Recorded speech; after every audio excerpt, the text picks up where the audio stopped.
So language matters. As we're talking with young people and as we start to learn a little bit more about the youth and young people, sometimes it gets a little interesting how we're going to call young people. Are we going to refer to them as kids? Are we going to refer to them as youth? Are we going to call them client, patient, all that stuff with peer stuff, but also with young people? I think sometimes, do we want to refer to their guardian as their guardian or their mom, or, language really matters with this population. And a lot of times they may not really care, but I want to make sure that I am creating a space that's, comfortable. So I will ask them to go over with me. If I say this, how do you feel about that? Sometimes when I call them kids, as an older person, that will come off as that hierarchy. It kind of breaks that hierarchy down. So a lot of times I always ask first, or I will just always kind of use the word youth for my safe place. I have a QR code on the screen. So if you're familiar with how to use QR codes, that is going to be used throughout this presentation, because I just can't fill up all of the things I want to share in this presentation for an hour talk. So you can pull up your phone and then you open your camera app and a link should pop up. And I believe this one is about Youth Move. Youth Move is a national organization that has a ton of information for working with youth. And this in particular has information on what languages for age groups, what we can call certain age groups, and then also just the importance of language for working with youth. So I wanted to share that resource. And then also that website for Youth Move, you can join as just a subscribing member and get updates on events and things like that. So if you're interested in working with youth or learning more, Youth Move is a great organization for that. So yeah, this publication was in 2013. So it's a little older, but I think it's still relevant. I still hear people using certain ages for language, like transitioning age and things like that. So I just think it's very helpful. Just an FYI, I tried to scan the bar and it said there's no app on my phone that can use this thing. Interesting. Did you use just your generic camera? It says there's no app on this phone that can use this QR code. Oh And I no. have an Android. Okay. It The same also as it says no I usable data found. I don't have a smartphone, so Okay, that's okay. Well, I will just let you know that the name of this, and I Yep. can get these resources to Casey to send out later. This is after the presentation. The title of it is called Language in the Youth Movement, and it's from 2013. So I will provide information to Casey to share with you all to that website and that publication. How does that sound? That's great. Thank you. Okay, excellent. Thanks for letting me know. Sure. Okay. So the other language things I want to talk about here is the generation conversation.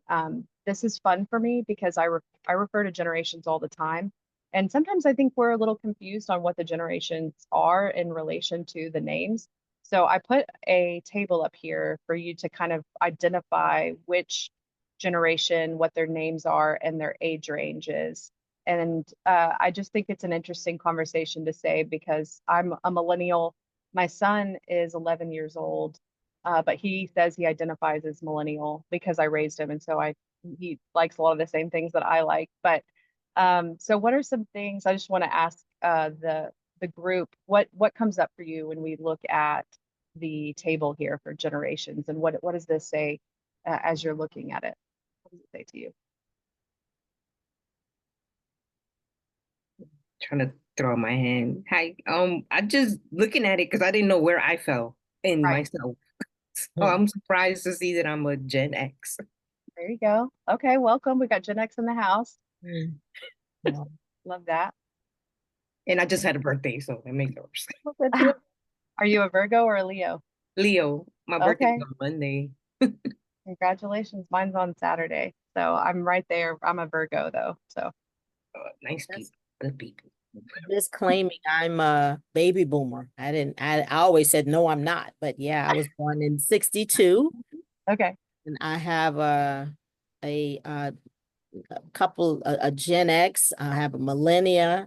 I have a bunch of these people in my life, but I grew up with the silent generation, so that's interesting. My mom was actually before this. Oh, she was born in 33 and she's 90 now. So this is quite an interesting mannerisms of language, quite a bit. It is, and I think that it's so interesting that you talked about your circle around you, the influences from each generation and Mhm. how they kind of filter through. It's really an influence. I mean, being raised with the silent generation, I can only assume you think about all the things that happened between that time period, Yeah. right? And Yeah, all the yeah. things that happened between your Very time true. period, right? I mean, that's all going to filter down all the way down to our little alphas at the bottom. They're going to feel that all the way through, right? I'm definitely a firm believer in generational trauma, first of all. But not just that, but the influences of how they're raised and the influences around them. Yeah. And again, my mom is born in 33, but I was raised more with her mother and her aunt. So that was like 1918 stuff. Oh yeah, I So didn't even get that far back. yeah, even before. Yeah, Mhm. which is that's an interesting. I don't know what that name of that generation is. I'd love to know that one, but maybe I they didn't don't. have any back then because they were doing Yeah, other stuff. they were the OGs. I They don't know were what you call. I don't know what you call them, No. but that's a good point. But how do they come up with this? Like, especially the silent generation. Hmm. Like, Great question. I didn't find that research to put on here, but I believe so. I know the reasonings of the names, and then also I wonder why, or they put that particular year gap in those. Like, why is that the year ranges? I think it has something to do with social movements at the time. So I know that baby boomers are the easiest ones for me to identify because there was such a boom in birth, right, during that time.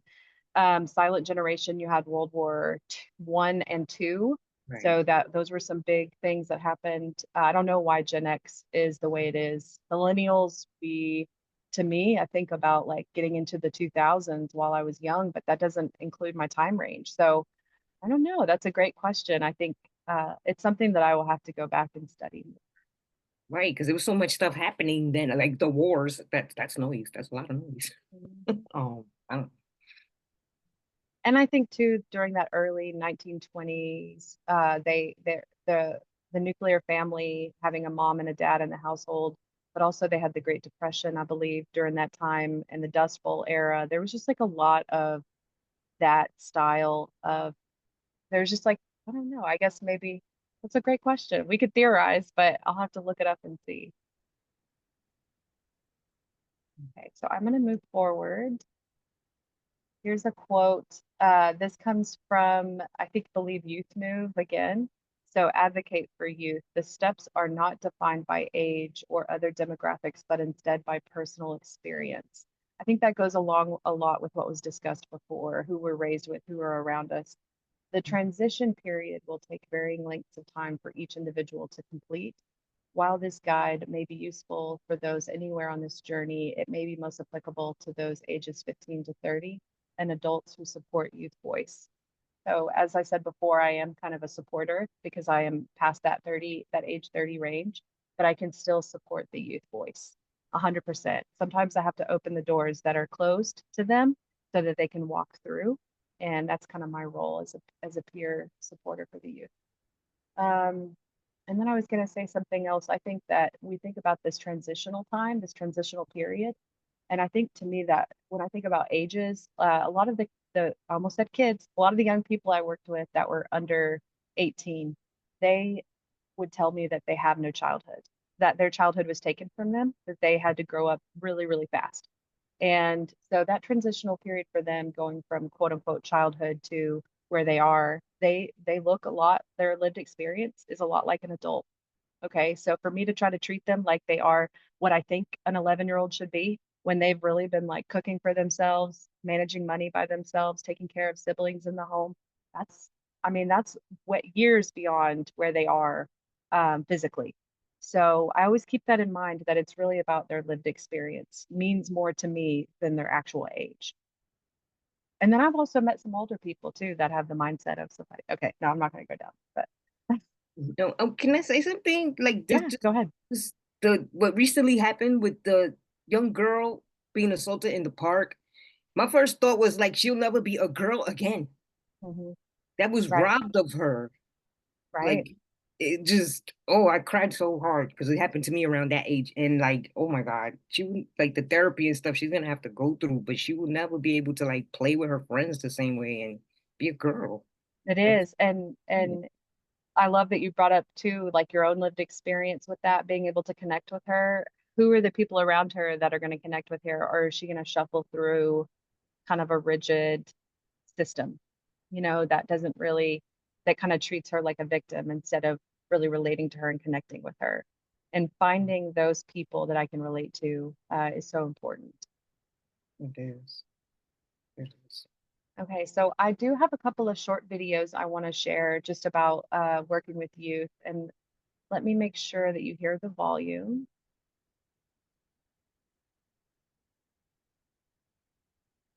Can you hear that? No? No. No. Okay. No. We're going to do that thing where we share the screen and I make sure that I have the audio. So let me stop sharing.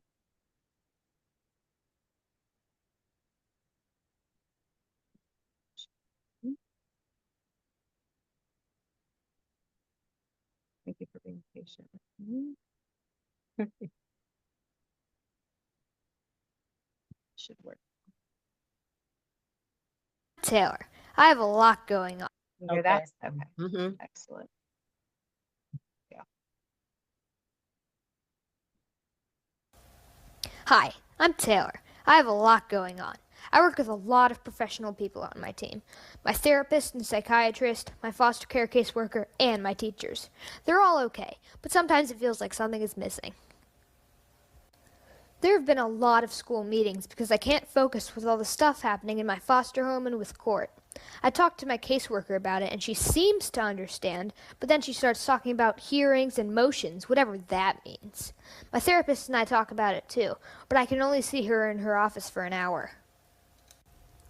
It seems like everyone is speaking a foreign language at school meetings too. Like, what is an IEP anyway? Everyone asks me what might work for me, but I don't know and I freeze.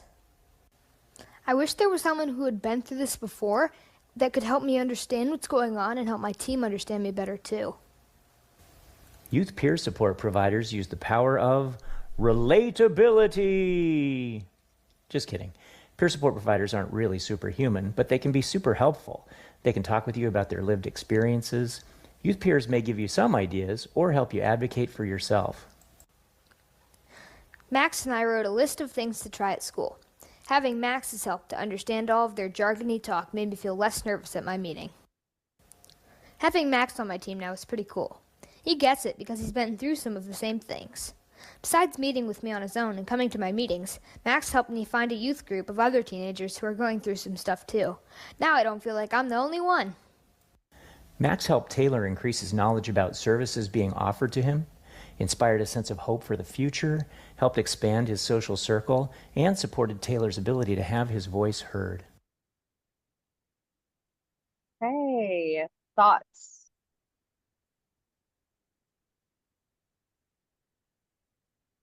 One of the things that stuck out to me, I started getting chill bumps when he started questioning what some of the words mean. And just the thought of a young person being overwhelmed like that feels very relatable to me, but also like I have to also check myself. I have a young son that's 11. I think I said that already.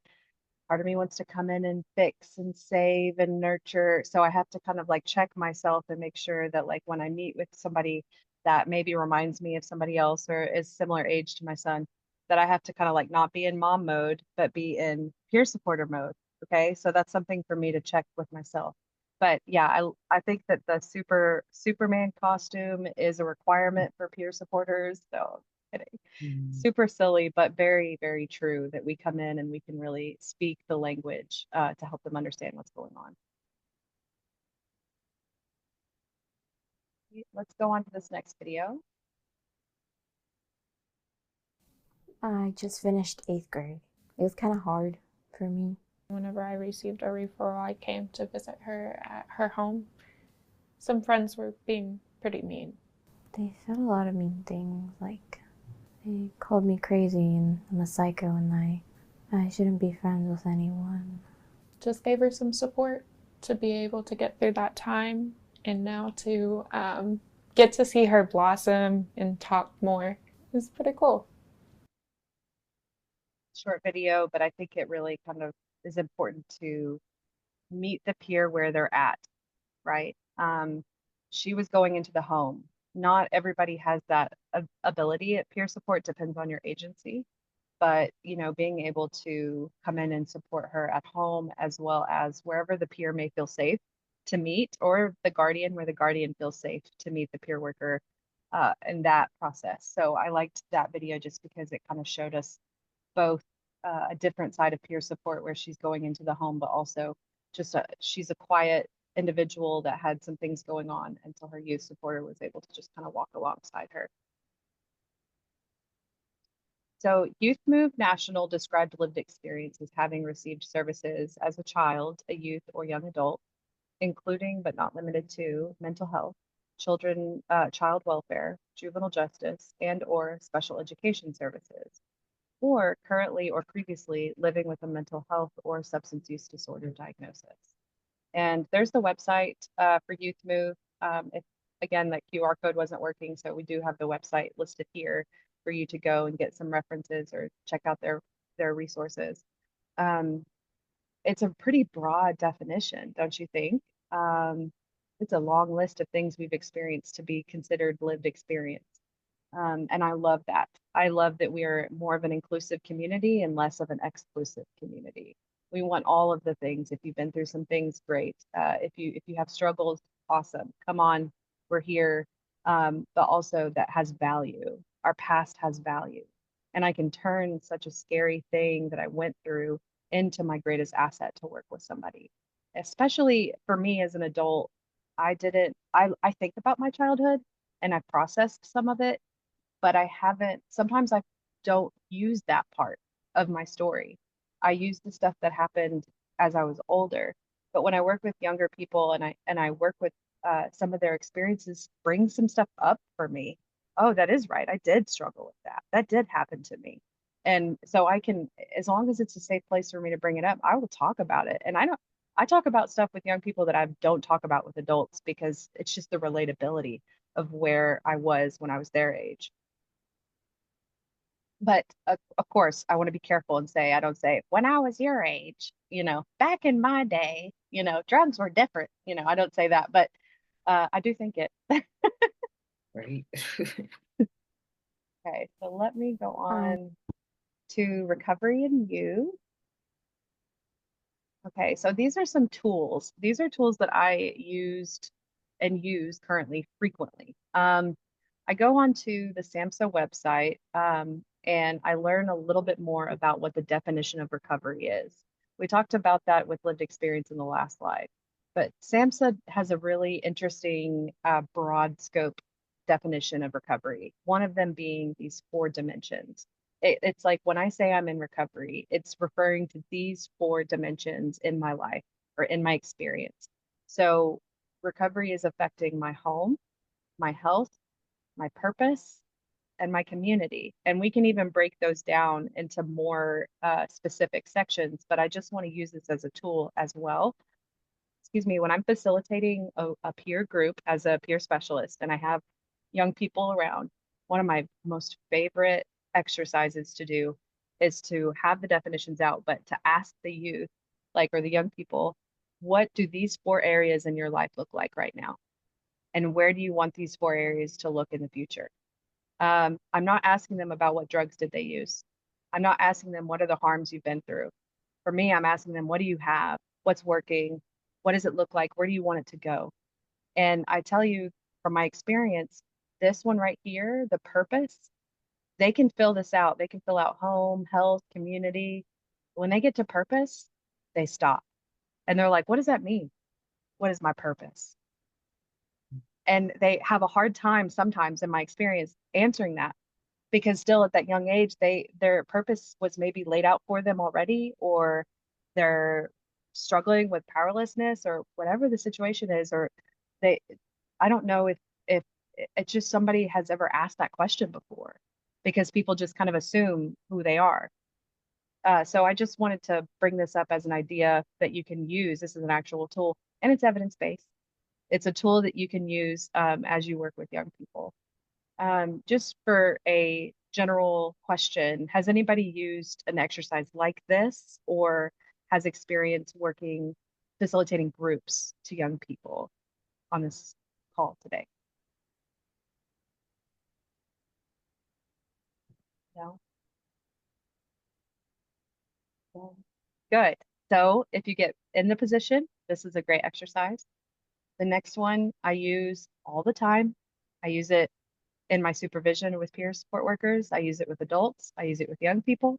Um, who is familiar with this, the wheel that I just brought up? Okay. Yep. Is it Miriam?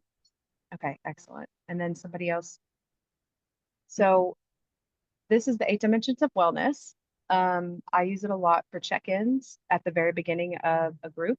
One of the things I've done as a peer worker is ask people to go around and answer where they're at currently in each of these 8 dimensions. I used to teach a 3-hour, what we call an IOP, intensive outpatient group, 3 nights a week. It was from 5 to 8 p.m.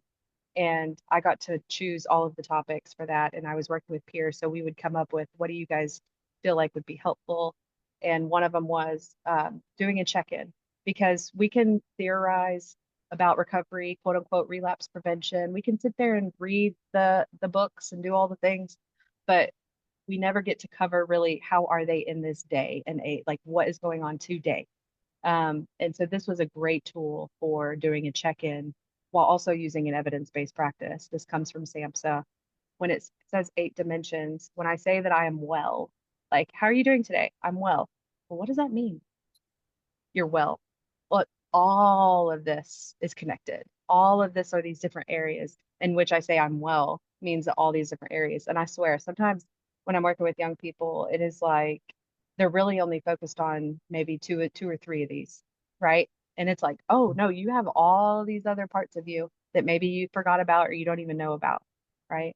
Um, one quick note about environmental is not just about nature, but it's also about the environment in which you live in.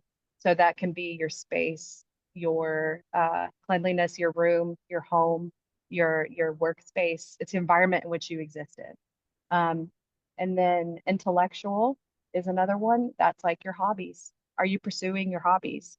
Do you have any hobbies? Do you have things that challenge you? Are you learning new things? How's your schoolwork going? Do you feel like you're being challenged at school?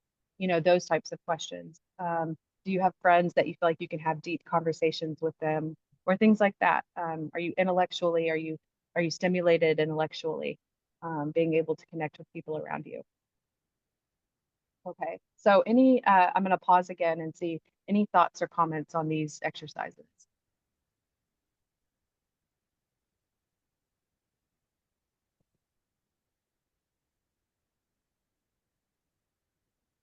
Okay, beautiful. So we're going to try a QR code. Let's see if it works. I'm going to practice with you guys. Let's see. I think it worked. This one works for me. I hope it works for you. Okay, so this again, and no smartphone. I wish I will send the link to Casey to put into, to forward on for this article. The name of the article is The Future of Healing, Shifting from Trauma-Informed Care to Healing-Centered Engagement. This is an article that was written, I think, back in 2018, and I can pull it up to look at it more. It is actually shifting the idea from trauma-informed to healing-centered. I love that. I think to me, it gives me more strength focused. It gives me more, where are we headed, instead of like, again, like what happened. And like those things are important. But as a peer support worker, I'm really focusing on the healing aspect of the trauma-informed care. Yes, I can sit there and I can recognize that you've been through things, but healing centered means we are providing a space to heal, and we are working through it as well as walking through it, and whatever I can do to support you on that process. Okay, so I'm going to show the screen, or it's here, but I want to kind of go through some of these statements and then also look at this visual that I have on the right-hand side. I recognize I'm using my hand to point. I forgot that I have a pointer here. Okay, so on the right, it says healing centered. So we realize the widespread impact of trauma and potential pathways for healing, recognize the signs and symptoms of trauma, respond by fully integrating knowledge of trauma into policies, practices, and settings, actively resist re-traumatization, healing-centered connection. Okay, what does that bring up for the group, everyone attending today? What does that bring up for you?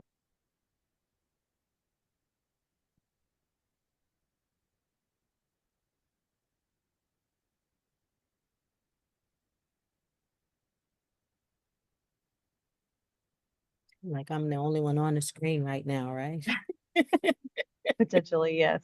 Yes, yes, yes. I'm here though. Hey, I'm David. I'm listening. Hi, good afternoon. Right. Hi, thank you. Yeah. So like I said, I cover a few of those different brackets in the,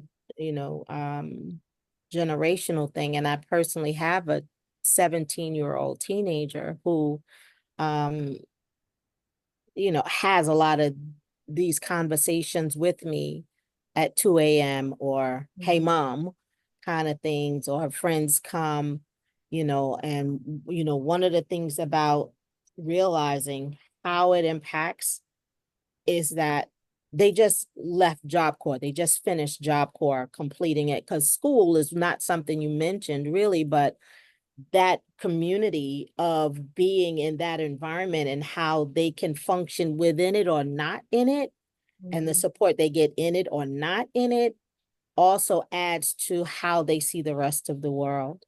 And you made a statement like, sometime I have to open the door for them. And I laughed on my side, because sometimes I have to hold the door so that the other people don't get punched in the eye, because I've opened this door so widely for my child to have a voice, to say how they need to feel no matter what. And I defend them against, quote, the other adults who have opinion of how you should talk to me, especially when I'm going to tell your mother. She said, please tell my mother. Please tell my mother. I don't think you know what you're asking for, right? I don't think you know what you just said. But then realizing again, like, how do we do it? I still trip and fall, when I'm trying to hear, them speak to me and talk about whatever they're experiencing, or their companions, their comrades experience. So I have to realize all these dimensions. I have to realize and then recognize and try to really put a pin to it, and then ask sometime, how do I respond to you? What's on a better moment? Because when I respond wrong, they're like, never mind. And that's it. And then I have to wait and come back and like, okay, can you tell me how better can I respond to that? And continue that connectedness. I think that's so powerful. Thank you for saying that, because I know that I grew up hearing that no response is a response.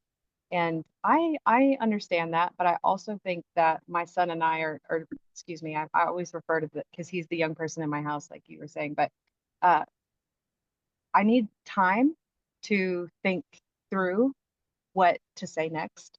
And I think that that is also respectful of when I say something to someone and they don't have the response, that I remember that with myself, is that I need time to respond. So I'm going to allow time to respond from someone else, just Right. like I would wish for that myself as well. And how I respond may not be my real feelings on it. And so I need to make sure that I'm going to say the right things, or that I want to, keep all of this in mind as I work with someone. Right. And being raised by those dimensional silent and above silent, and having all those other ones below me, I definitely did not get that kind of communication. I definitely did not get speak, or when to speak, or if you had the right to speak. So it was a really interesting dance to do with my Gen Z and my other children that are below, into this realm of how do I teach them to communicate with people outside, within their, again, validation within their place, and be mindful of respecting those people, but not disrespecting yourself. It's a very interesting dance. But I don't know. I mean, sometime I hit my head, sometime I get a coin in my pocket, sometimes, you know? I do. Thank you. And I think that just reminded me about the re-traumatization. So I think that can go in different ways. When I think about re-traumatization initially, my first thought is that when I'm working with someone and we go through that trauma again and it re-traumatizes me as a worker. And then also there's re-traumatization for the person I'm serving. If they were, let's say they have a problem with going to the hospital. They had a trauma when they went to the hospital, there were some bad things that happened. So if there's any way that we can divert and not go to the hospital, maybe there's a respite, maybe there's other options. Like I will try to explore those a lot sooner than I would to try to put them back in that thing, that system that harmed them in the first place. So I think the re-traumatization is something that I have to look at internally and I have to be aware of the outside. Something here in Arkansas that we struggle with is when there's a crisis, a lot of times they have to be referred over to the hospital. So we have the emergency people come, and then we also have the police come in case there's like a threat or danger. And so sometimes just all of these other people coming in to help this person that maybe has like feelings of self-harm, but then we're also bringing in systems that can be really harmful. So we have to be super cautious on knowing what the policies are and then how can we navigate this in the most healing centered way without just kind of passing them off and just being like, well, we got to call a hotline call and you're going to have to go through all of this. You know, maybe there's another way. And that's why we need to respond, think through with a healing centered mindset of like, how can I maybe stop from doing the same thing over and over and over and putting them back into the system and back into the system that caused so much harm from the beginning. There are other ways to handle situations. Okay, so, and you started to get into this earlier, Miriam, thank you. So validating and validating statements. I just want to point out that there are so many on the left-hand side that I've heard a lot. And I think it's interesting that we have this in the invalidating section. So this is invalidating, which means they're not connecting. They're not accepting or connecting with me when I say something. They're not recognizing what I'm saying. And then validating would be there's a connection there. There is somebody listening and responding, saying that they are hearing what I'm saying, they're actively listening, they are acknowledging it. Okay. So instead, a lot of times we'll say, good vibes only. You know, I've got a cup that says it. But on the other side of that, things are tough and I'm here for you through the good and the bad. I'm going to put that on a cup because that relates maybe a little bit what I'm trying to say when I say good vibes only. That's another way to reframe that. Okay. I'm going to call on volunteers. So is it Kalexi? Yes. Okay. Can you read the next one left to right? This one right here. Other people have it worse. Oh, that sucks. I hate that you're going through it. Mhm. Good. David, are you listening? Yes, Okay. Can you see the screen to read the left to yes, the right? yes. Invalidating, just smile. Mhm. Validating, it's okay to be sad or cry. We all do. How can I support you in this? You know, I just wanted to say that just the title is struck me.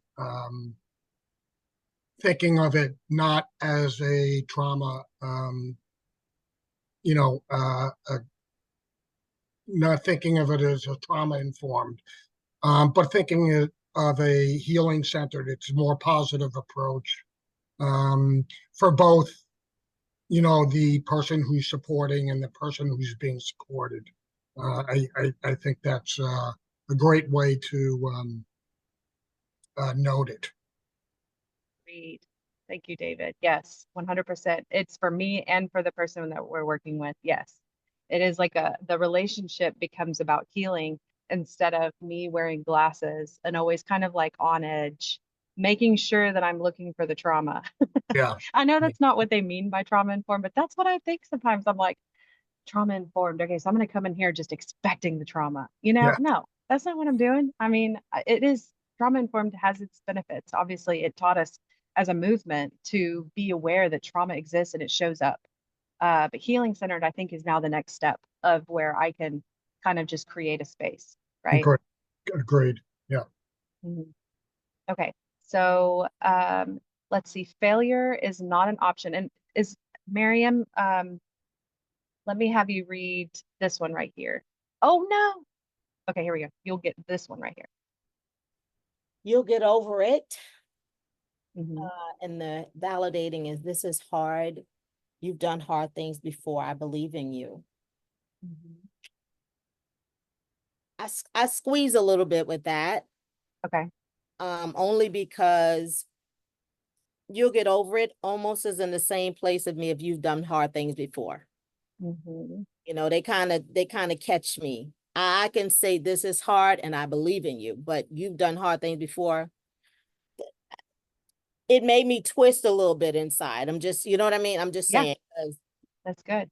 And maybe that's one that you don't necessarily have to use, but I think that yeah, being able to you've done hard things before does can kind of brush over something uh yes, and and not that's the give it key. Uh-huh. mhm. Because depending on what this is, it's like I could hear my person and you saying, but this is not that, right? This is not that. Mhm. Mhm. So yeah, I done Excellent. my thing. I tied my shoes, you know, and become really sarcastic now because it's almost not Mhm. invalidating, but almost depreciating to what am I experiencing right now. Mhm. So I'm I'm gonna sorry, I get too hyped. no, I love it. I need it. I need it. Okay, so I'm gonna go back up here. Failure is not an option. Failure is a part of growth and success. Um, I think that this is something, failure is something that is self-determined also. So I need to be aware of that, is that their failure looks different than my failure. And I need to be aware that when I'm working with someone, I think it's a failure. They may think it's something else completely. And so I have to become aware of that. If I can do it, so can you. The other side of that is everyone has a journey that is different, and that is okay. Go ahead, Plexi. Oh, you're on mute. Sorry, I just want to say that I'm kind of guilty of that failure is not an option quote. Mhm. I may have traumatized both my sons being a single mom, but they graduated school and I was by myself. I went to school too. They saw me get 2 college degrees. So I made sure that they finished high school. Like this is not an option at all. But I definitely would not try to do that at work. Right. But I am guilty of saying Yeah. Well, kind of worse. go I ahead, Miriam. often say that to myself. But I do try and say things like, hopefully not depreciating, but it's not so much a failure as much as it is a challenge. You didn't figure out the right answers yet. How can we do that? Mhm. So I try not to make, because failure for me is almost a stamp on the head. Bunk, you're finished. Right. So I try not to even see it in my own term as a failure as much as it is just a challenge you haven't figured out the right answer to yet. Mhm. That's such a great point. Yeah, and I think too, like there are roles we play. So sometimes we're the cheerleader, sometimes we are the mentor, the supporter, and based on what they need in that moment, I may need to put on the more like motivator hat and just try to like get them to keep going and not give up if that's what's necessary in that relationship, right? So I think as long as I'm aware of where I'm at in the relationship, then sometimes we need to push a little bit for to keep motivation to keep it going.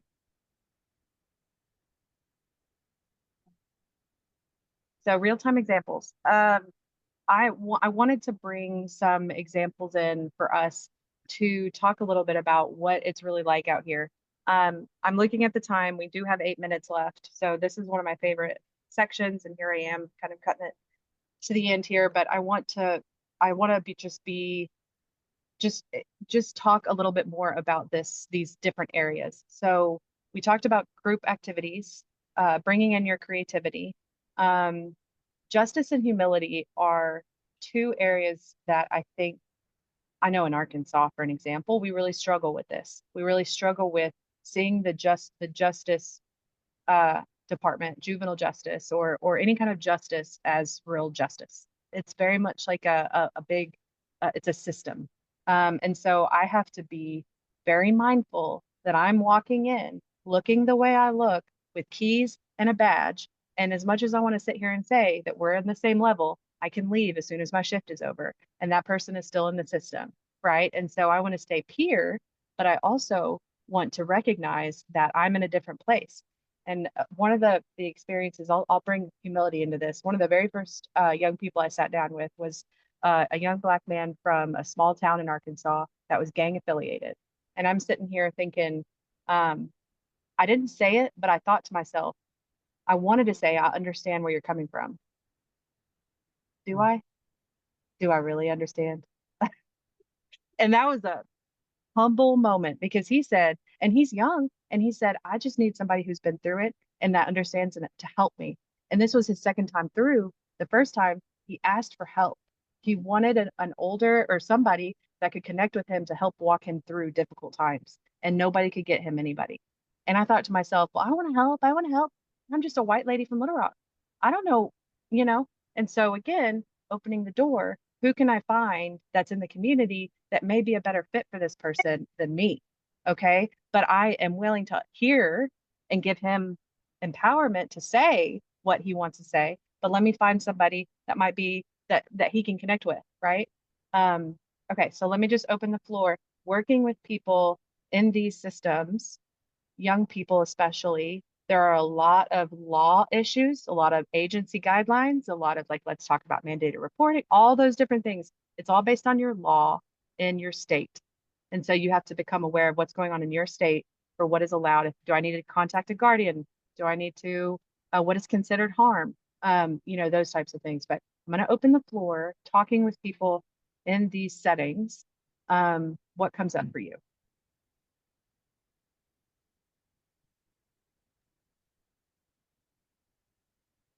Go ahead, David. I see you on mute. I'm thinking, you know, I mean, I service people. I'm obviously from New York, for my accent. Um, but you know, we deal with, um, you know, culture every day. And you know, really learning, um, you know, and you learn by experience, when it's time to step in and when it's time to step back and, uh, you know, think about it. If you're dealing with, somebody who is Hispanic, what they are going through, what the barriers are, and I see it, you know, every day. It's people who, you know, they speak English, but they don't understand English. Not as much as I do, or it's just not their native language. So, it is a real thing, where I am, and we have to be cognizant of that at all times. Thank you, David. There's like nuances with the English language too, like subtleties. So like my facial expressions with the words I use, right? That could be very confusing to somebody that doesn't understand English as their first language. Yes.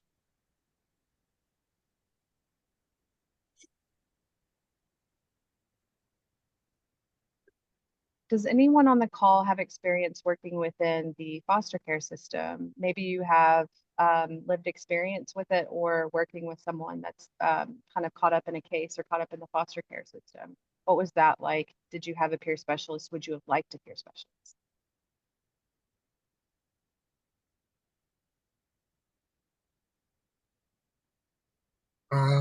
As of yet, I have not.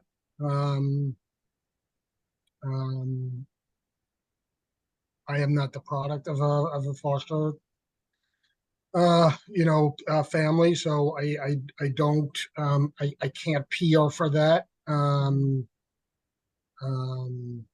So I guess my answer is no, I've never done that before. Mhm. I don't know if it's like this in New York, but for Arkansas, it's very siloed. A lot of our peer services work within mental health, substance use, and then the foster care system has its own system. Yeah, And so a lot of times the peer workers and the peer workforce don't get to mingle over there very often because they have their own courts, they have their own yes, everything. And so you have to really find your ally that can bring in peer support. great. It's difficult. Yep, Well, New York, we have the Foundling. The Foundling pretty much they have their own peers that deal with youth and just as involved youth. Like they Mhm. specialize. They're awesome. That's cool. yeah. Is that a nonprofit outside of a state agency? Yes. Love that. Nonprofits are great to operate within the system, but they're not of the system, right? Right, right. They have, and they do trainings just like NAMI. They do a lot of. I've been to a lot of their trainings. I'm still in training myself to get the to be a certified peer specialist and a CERPA. Mm-hmm. So to deal with the substance use. Mm-hmm. And I know that it would be a challenge. That's why I took this class. Working with youth that are involved, like layers upon layers. You know, they might be a foster kid in the also just as involved with substance abuse issues. Like, Right. What are the resources available? Yeah. And yeah, it's not just resources, it's following through. And sometimes, depending on where you're at in the system, you may not be able to follow through. And that's the part that makes me feel icky when I do peer support work in the system, is that I want to follow through with them after they leave here, and I'm not allowed to because of the agency guidelines, right? So I need to get them connected to a community so that when they leave, maybe they have a continuum. And once I can give that referral, then maybe they're going to be able to pass, and I can check on them through other means. But it's really hard with young people because we are at the beck and call of their guardian sometimes, which can be the court, which can be their parent or grandparent. So sometimes that makes it more difficult. Maybe the guardian doesn't want any involvement at all, right? And they're like, leave us alone. And so that's tricky too. right? And then that becomes sometimes a cultural problem where some cultures don't believe in any type of mental health treatment. There's no problem. Just take them to the witch doctor. They're gonna fix that. They got a potion. They got, you know. I know Yeah. that I'm Puerto Rican, so I can say that from experience. When I had problems, my mother tried to get me washed and cleaned and whatever stuff was sprinkled on my head and it's nonsense. But I did a group one time with young women. We were talking about religious experiences and I'm not saying that this is what happened, but they talked about religious trauma. And that was not, but the different stories that they had from their different households, just in one group alone, it was like a whole world of different experiences. And they were like, there was a lot of interesting feelings. Like they don't really understand, and at that time, they didn't really understand what was happening, but they knew they felt bad. They felt guilty to their guardians or to their parents because they were making their parents feel bad. And so their parents put them through this thing. And it was just like, to them, it's like they're fueled by that guilt, and that guilt imprisons them. And I know that I can relate to that feeling. I may not have the same lived experience exactly like that, but I know what that feels like to be fueled by guilt. And so that's kind of the conversation started off. Let me learn about you. They told me about some of the religious stuff that's happened. And then we got to the feelings part. So it's interesting. There's so much that we can talk about with individuals. Like with young people, they'll talk. It's not hard to talk with young people. They will give me all the things, even if I don't ask for it, which I love. Um, so thank you for that. Yes, we have to respect the different cultures. And if I come in with a state badge, they're not going to open the door. So peer workers can sometimes kind of come in as maybe more of an ally, and especially nonprofit too, come in as an ally instead of just another state worker trying to get in here and tell me what to do.